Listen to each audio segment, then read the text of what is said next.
আচ্ছা, আজকে আবার একটা আমি নতুন গ্রামাটিক্যাল পোরশন তোমাদের কাছে নিয়ে এসেছি।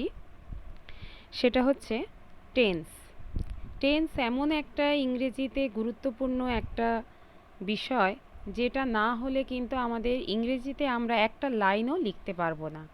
সুতরাং ইংরেজি শিখতে গেলে টেন্সটার ভূমিকা খুবই গুরুত্বপূর্ণ, এবং তার জন্যই টেন্সটা আমাদেরকে খুব ভালো করে শিখে নিতে হবে গোড়া থেকে। এই টেন্সটা যে আজকের যে ভিডিওটা আমি করেছি সেটা স্কুল স্টুডেন্ট নয়, চাকুরিজীবী থেকে মানে যারা কম্পিটিটিভ এক্সাম দিচ্ছ, চাকরির চেষ্টা করছো, তাদের জন্য সমানভাবে গুরুত্বপূর্ণ। সুতরাং আমি অনেকভাবে ভালোভাবে একদম যারা টেন্স জানো না তাদের জন্য একদম সোজাভাবে আমি বলেছি, তোমরা একটু বোঝবার চেষ্টা করবে। একটু আমি যা যা বলছি সেগুলো একটু ভালোভাবে ফলো করবে। আমি একদম ইনিশিয়াল দিক থেকে একদম গোড়া থেকে বলছি। আচ্ছা, টেন্সকে মূলত 3 ভাগে ভাগ করা যায়: present tense, past tense, future tense. ঠিক আছে, এবারে প্রত্যেকটার একটা একটা করে ভাগ রয়েছে, তাই তো? Each kind has 4 forms. Present, past, future এই তিনটেকেই চারটে চারটে ভাগে ভাগ করা হয়েছে। যেমন ফার্স্ট হচ্ছে কি ইনডেফিনাইট বা simple, simple present tense, simple past tense, simple future tense, বা present indefinite, past indefinite, future indefinite. ঠিক আছে, প্রত্যেকটারই ভাগ। তারপরে কি 2 নম্বর হচ্ছে কন্টিনিউয়াস। সেটা হচ্ছে present continuous, past continuous, future continuous. Third perfect, fourth perfect continuous. হলো। এবারে প্রত্যেকটার আমি আলাদা আলাদাভাবে ভাগ করেছি এবং তার ডেফিনেশনটা দিয়েছি। ডেফিনেশনটা পড়তে হবে এবং স্ট্রাকচারটাকে মাথায় রাখতে হবে। ডেফিনেশনটা কি? Simple present tense. দেখো, সিম্পল প্রেজেন্ট টেন্সের ডেফিনেশন কি না, বর্তমান অবস্থাকে বোঝায়। মানে বর্তমানে তুমি যা করছো, আমি খাচ্ছি, সে স্কুলে যাচ্ছে, সে বই পড়ছে, এটসেট্রা এটসেট্রা। তাহলে এর স্ট্রাকচারটা কি হবে? স্ট্রাকচার মানে কি? গঠন। মানে আমরা একটা সেন্টেন্স দেখে বুঝতে পারবো যে এটা কি টেন্সে লেখা হয়েছে, প্রেজেন্ট, পাস্ট না ফিউচার। আবার আরও ডেফিনিটভাবে আমরা যদি বুঝি তাহলে বুঝবো যে এটা প্রেজেন্ট ইনডেফিনাইট না প্রেজেন্ট কন্টিনিউয়াস না পারফেক্ট কন্টিনিউয়াস। এইগুলোর জন্য আমাদেরকে স্ট্রাকচার বুঝতে হবে। তাহলে প্রথমে স্ট্রাকচারটা কি না, সিম্পল প্রেজেন্ট টেন্সের স্ট্রাকচারটা হচ্ছে subject plus main verb plus object. Subject plus main verb plus object. ঠিক আছে, এক্সাম্পল হিসেবে আমি কি দিয়েছি দেখো, আই ইট রাইস। এটা পরবর্তীকালেও তোমরা দেখতে পাবে যে এই আই ইট রাইসটাকে দিয়েই আমি শেষ পর্যন্ত গেছি তোমাদের বোঝার সুবিধার্থে, যাতে তোমরা বুঝতে পারো যে এই সেম সেন্টেন্সে কিভাবে পরিবর্তন ঘটছে। একটা সেন্টেন্সে হলে বুঝতে সুবিধা হবে ভেবে আমি এটা করেছি। I eat rice, he goes to school. ঠিক আছে, গোজ কেন হলো আমি বলে দিচ্ছি। এটা হচ্ছে থার্ড পারসন সিঙ্গুলার নাম্বারের ক্ষেত্রে মেন ভার্বের শেষে এস বা ইএস যোগ হয়। ঠিক আছে, he goes to school, I eat rice, এটা চলে গেল সিম্পল প্রেজেন্ট টেন্সের সংজ্ঞা। আচ্ছা, সেকেন্ড হচ্ছে প্রেজেন্ট কন্টিনিউয়াস। আচ্ছা, এই যে কন্টিনিউয়াস কথাটার মধ্যেই কিন্তু এর স্ট্রাকচারটা লুকিয়ে আছে বা এর ডেফিনেশনটাও লুকিয়ে আছে। কন্টিনিউয়াস কথাটার অর্থ হচ্ছে যেটা কন্টিনিউ হচ্ছে। তাহলে বর্তমানে কোনো কাজ চলছে চলছে বোঝালে, তাহলে স্ট্রাকচারটা কি হবে? চলছে বোঝালে সাবজেক্ট প্লাস অ্যাম ইজ আর। এখানে একটা বলে রাখি, অ্যাম ইজ আর এইগুলোকে আমরা বলি সাহায্যকারী ভার্ব। মানে এই অ্যাম ইজ আরটাকে অক্সিলারি ভার্বও বলি। এইগুলো কি করে? এগুলোর কাজ কি না, এইগুলো হচ্ছে মেন ভার্ব। এখানে মেন ভার্ব কোনটা? দেখো এক্সাম্পলে দেখো এখানে আই অ্যাম ইটিং রাইস। এই যে অ্যামটা হচ্ছে অক্সিলারি ভার্ব, মানে এটা মেন ভার্বকে সাহায্য করছে। মেন ভার্ব কোনটা? ইটিং। খাচ্ছি, আমি খাচ্ছি, এবং সেটা কি হচ্ছে না অ্যাম একে সাহায্য করছে সেন্টেন্সটাকে ফুলফিল করতে। I am eating rice. তাহলে এর স্ট্রাকচারটা কি দাঁড়াচ্ছে না স্ট্রাকচারটা দাঁড়াচ্ছে subject subject plus am is are plus main ভার্বের শেষে আইএনজি যোগ প্লাস অবজেক্ট। অবজেক্টটা সবেতেই হবে। আচ্ছা, নেক্সট হচ্ছে কি না present perfect tense. Present perfect টেন্সটা কি না এর সংজ্ঞাটা হচ্ছে বর্তমানে এইমাত্র কাজটি শেষ হয়েছে। বর্তমানে যদি এইমাত্র কাজটি শেষ হয়েছে বোঝায় তখন প্রেজেন্ট পারফেক্ট টেন্স হয়। তাহলে প্রেজেন্ট পারফেক্ট টেন্সের এক্সাম্পলটা আগে আমি একটু দেখিয়ে দিই যে আই হ্যাভ ইটেন রাইস। ঠিক আছে, আমি বললাম প্রথমে যে আমি ওই I eat rice, I am eating rice এইভাবে বলেছি যাতে তোমাদের বুঝতে সুবিধা হয়। তাহলে প্রেজেন্ট পারফেক্ট টেন্সের এক্সাম্পলটা কি না আই হ্যাভ ইটেন রাইস। তাহলে এইবারে দেখো আমরা স্ট্রাকচারটা তোমরা বাদ দিয়ে দাও, তোমরা মাথা থেকে মুছে দাও স্ট্রাকচারটা, তোমরা এখান থেকেই পেয়ে যাবে। ঠিক আছে, এখান থেকেই দেখো আমি এটাকে উপরে তুলে দিলাম যাতে তোমরা না দেখে বুঝতে পারো। দেখো এখান থেকেই বুঝবো আইটা আমরা জানি সাবজেক্ট কর্তা, তাই তো? তাহলে আইটা, আচ্ছা এক মিনিট, হ্যাঁ আই তাহলে সাবজেক্ট, তাহলে সাবজেক্ট হলো, তারপরে কি হ্যাভ ভার্ব, হ্যাভ বা হ্যাজ। ঠিক আছে, প্রেজেন্ট পারফেক্ট যেহেতু হ্যাভ বা হ্যাজ বসবে। ইটেন, ইটেনটা আমরা জানি ইট, এট, ইটেন, এটা কি মূল মেন ভার্বের পার্টস পার্টিসিপল ফর্ম। তাহলে কি কি হলো সাবজেক্ট প্লাস হ্যাভ বা হ্যাজ প্লাস মেন ভার্বের পার্টস পার্টিসিপল ফর্ম। দেখো এবারে ওখানে মিলছে নাকি, দেখো স্ট্রাকচারেও একই জিনিস রয়েছে, subject subject have has main ভার্বের past participle form. Okay, next present perfect continuous tense. এটার সংজ্ঞা কি? অতীতে শুরু হয়েছে মানে বর্তমানের, কিন্তু বর্তমানেও চলছে, মানে জাস্ট বর্তমানের কিছুটা আগে শুরু হয়েছে কাজটা কিন্তু বর্তমানে এখনো চলছে, সেই সেই জিনিসটাকে আমরা বলি, সেইটাকে বলি আমরা প্রেজেন্ট পারফেক্ট কন্টিনিউয়াস টেন্স। আচ্ছা, এর সংজ্ঞাটা কি? সংজ্ঞা বললাম, এক্সাম্পল উদাহরণটা কি না I have been eating rice for half an hour. এই যে I have been eating rice মানে আমি ভাতটি খেয়ে চলেছি ফর হাফ অ্যান আওয়ার, আধ ঘন্টা ধরে। তাহলে দেখো আধ ঘন্টা আগে থেকেই মানে এখনো পর্যন্ত কাজটা আমার চলছে, আধ ঘন্টা ধরে আমি খেয়ে চলেছি মানে এখনো কিন্তু আমার শেষ হয়নি সেটা, তাহলে আধ ঘন্টা আগে থেকেই আমার কাজটা শুরু হয়েছে। তো বোঝা গেল, তাহলে বর্তমানে মানে অতীতে কোনো কাজ শুরু হয়ে বর্তমানে পর্যন্ত চললে সেখানে প্রেজেন্ট পারফেক্ট কন্টিনিউয়াস হয়। এবং এর স্ট্রাকচার কি? এর স্ট্রাকচার আমরা এক্সাম্পল দেখেই আমরা বের করে নেব, সেটা হচ্ছে সাবজেক্ট প্লাস হ্যাভ বিন বা হ্যাজ বিন প্লাস মেন ভার্বের শেষে আইএনজি যোগ। ঠিক আছে, আচ্ছা দেখে নাও এখানে স্ট্রাকচারটা একই আছে, সাবজেক্ট হ্যাভ বিন বা হ্যাজ বিন প্লাস মেন ভার্বের শেষে আইএনজি যোগ। আচ্ছা, নেক্সট আমরা চলে আসব পাস্ট টেন্সে। পাস্ট টেন্স মানে কি? অতীতকাল, তাই তো? আচ্ছা, পাস্ট টেন্সকেও সেম চার ভাগে ভাগ করা যায়। সিম্পল, সিম্পল পাস্ট বা সিম্পল পাস্ট বা past indefinite, past continuous, past perfect, past perfect continuous. তাহলে সিম্পল পাস্ট কাকে বলে? সিম্পল পাস্ট টেন্স বলে যে অতীতে কোনো কাজ হওয়াকে, সিম্পল পাস্ট মানে একদম অতীতে কোনো কাজ হওয়াকেই বোঝায়। এর কি উদাহরণ? এক্সাম্পলটা কি দিয়েছি? আই এট রাইস ইয়েস্টারডে, আমি গতকাল ভাত খেয়েছি, তাহলে অতীতে হয়েছে ঘটনাটা। এর স্ট্রাকচারও খুব সিম্পল, যেহেতু এর নামটাই সিম্পল সেই জন্য স্ট্রাকচারও খুব সিম্পল, সাবজেক্ট প্লাস মেন ভার্বের পাস্ট টেন্স হয়ে গেল। মেন ভার্বের পাস্ট টেন্স কোনটা? মেন ভার্ব কোনটা? ইট ছিল সেখানে, এখানে মেন ভার্ব কোনটা? এট, তাহলে এটটা কার পাস্ট ফর্ম?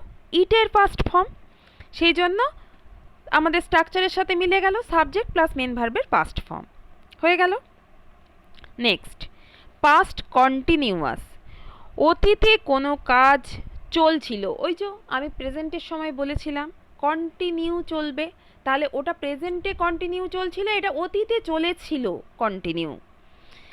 তাহলে এটার কি এক্সাম্পল হবে না, আই ওয়াজ ইটিং রাইস, কি হবে, আই ওয়াজ ইটিং রাইস। এখানেও স্ট্রাকচারটা কি হবে দেখো, subject plus was were, was were. Was কখন হয়, ওয়াজ অবশ্যই আমরা জানি যখন একজন ব্যক্তিকে নির্দেশ করবে সেখানে ওয়াজ হবে, আর ওয়্যার হবে যখন এক বা মানে দুই বা ততোধিক ব্যক্তিকে। তাহলে subject plus was were plus main ভার্বের শেষে আইএনজি যোগ, এটাই হয়ে গেল পাস্ট কন্টিনিউয়াসের স্ট্রাকচার। Next past perfect. পাস্ট পারফেক্টের সংজ্ঞাটা কি, ডেফিনেশনটা কি না, অতীতের ঘটা দুটি ঘটনার মধ্যে যেটি পূর্বে ঘটেছে সেই ক্ষেত্রে পাস্ট পারফেক্ট টেন্স হয়। এটা আর একটা খুব প্রচলিত একটা এক্সাম্পল আছে, আমরা ছোটোবেলা থেকে, মানে তোমরাও হয়তো পড়ে থাকবে কোথাও, আমরাও ছোটোবেলা থেকে পড়েছি, আমাদের স্যারেরা স্কুলের টিচাররা পড়িয়েছেন, the patient had died before the doctor কেম।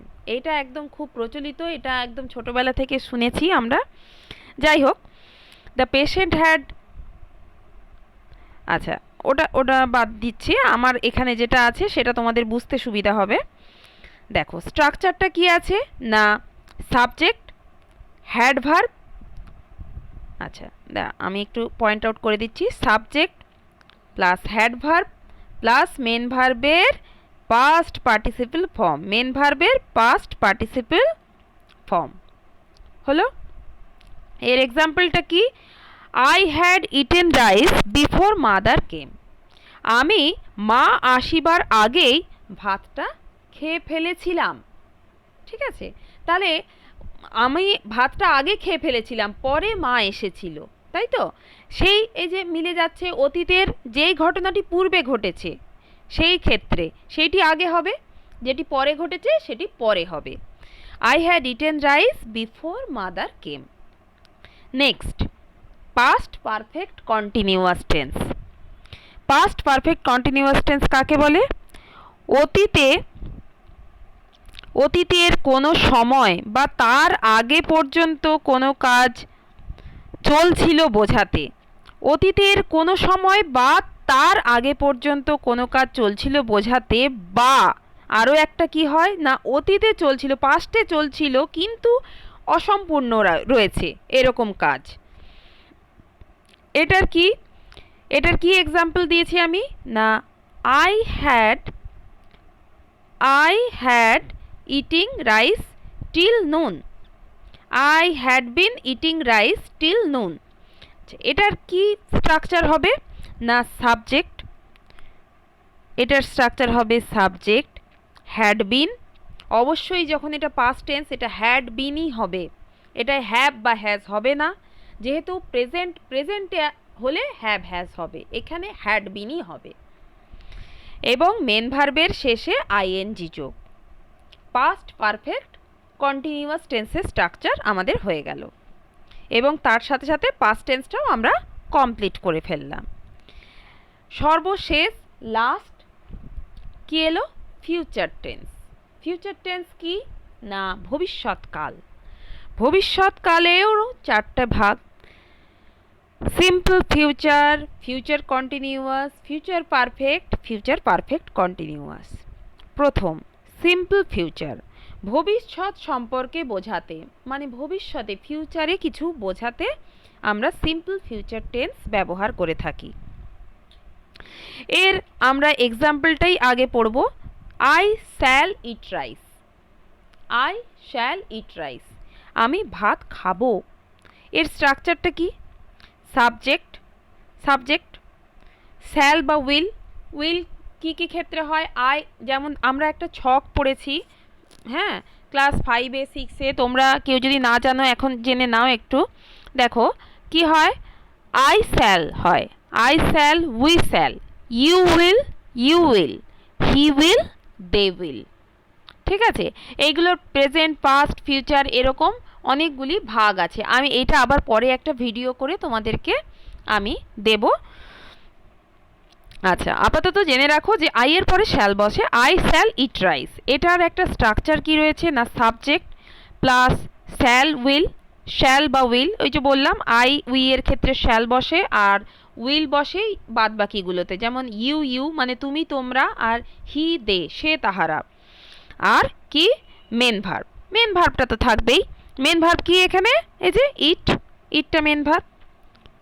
আচ্ছা নেক্সট, ফিউচার কন্টিনিউয়াস, ভবিষ্যতে চলতে থাকবে বোঝাতে, কন্টিনিউ চলবে। তাহলে প্রথমে আমরা বলেছিলাম প্রেজেন্টে কন্টিনিউ চলছে, অতীতকালে পাস্ট কন্টিনিউয়াসে বলেছিলাম অতীতে চলেছিল, আর ফিউচার কন্টিনিউয়াসে বলছি কি ভবিষ্যতে চলবে, ভবিষ্যতে চলতে থাকবে, চলতে থাকবে বোঝাতে। আচ্ছা, এটার এক্সাম্পলটা কি না, I shall be eating rice. এখানে লক্ষ্য করতে হবে, এখানে একটা শ্যাল বি বসবে, শ্যাল বি বা উইল বি। তাহলে এখানে স্ট্রাকচারটা কি, সাবজেক্ট শ্যাল বি বা উইল বি প্লাস মেন ভার্বের শেষে আইএনজি যোগ। আরেকবার বলছি, subject subject shall be will be main ভার্বের শেষে আইএনজি যোগ, এবং এক্সাম্পলটাও তার সাথে সাথে পড়লে এটা ভালোভাবে মনে থাকবে, I shall be eating rice. আচ্ছা next, future perfect tense. Future perfect টেন্সের সংজ্ঞা কি না, ভবিষ্যতে কোনো কাজ, ভবিষ্যতে কোনো নির্দিষ্ট সময়ের মধ্যে কোনো কাজ সম্পূর্ণ হবে বোঝাতে, ভবিষ্যতে কোনো নির্দিষ্ট সময়ের মধ্যে কোনো কাজ সম্পূর্ণ হবে বোঝাতে। যেমন আমি এতটার মধ্যেই কাজটা করে দেব, তাই তো, ধরো আমি এতটার মধ্যে খেয়ে ফেলতে পারবো, এই রকম বলাটাকে, এই রকম যখন ভাবধারা আমাদের কথার মধ্যে ফুটে উঠবে তখন সেটা হবে ফিউচার পারফেক্ট টেন্স। যেমন I shall have eaten rice by half an hour, আমি আধ ঘন্টার মধ্যে ভাতটি খেয়ে ফেলতে পারবো।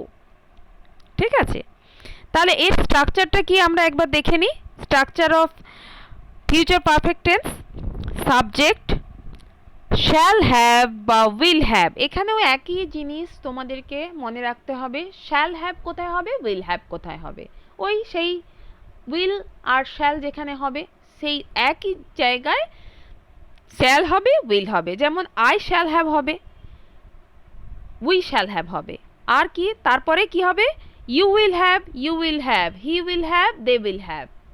বোঝা গেছে? তাহলে আরেকবার স্ট্রাকচারটা দেখে নিই। সাবজেক্ট শ্যাল হ্যাভ বা উইল হ্যাভ, মেন ভার্বের পাস্ট পার্টিসিপল ফর্ম, মেন ভার্বের পাস্ট পার্টিসিপল ফর্ম হলো। এর এক্সাম্পলটা কি, I shall have eaten rice by half an hour, আমি আগেই বলেছি। আচ্ছা লাস্ট 4 নম্বরে কি না, future perfect continuous tense. Future perfect continuous টেন্সের আমাদের সংজ্ঞা কি, ভবিষ্যতে কোনো কাজ চলতে চলতে ভবিষ্যতেই শেষ হবে বোঝাতে, ভবিষ্যতেই কাজটা শুরু হবে, চলতে থাকবে এবং ভবিষ্যতেই শেষও হবে, এই রকম বোঝাতে ফিউচার পারফেক্ট কন্টিনিউয়াস টেন্স হয়। এর এক্সাম্পলটাও আমরা আগে দেখে নেব। এর এক্সাম্পলটা কি, I shall have been eating rice. আরেকটা আমি এক্সাম্পল দিয়েছি বোঝার সুবিধার্থে, we shall have been living here for 10 years. আচ্ছা দেখো এইখানে কি হলো, সাবজেক্ট, এটা সাবজেক্ট, আইটা subject, shall have bin subject plus shall have been বা উইল হ্যাভ বিন। ওকে, সেই shall have been will have বিনও একই জিনিস হবে, I shall have bin, we shall have বিন, তারপরে you will have bin, you will have been, he will have been, they will have been. Okay,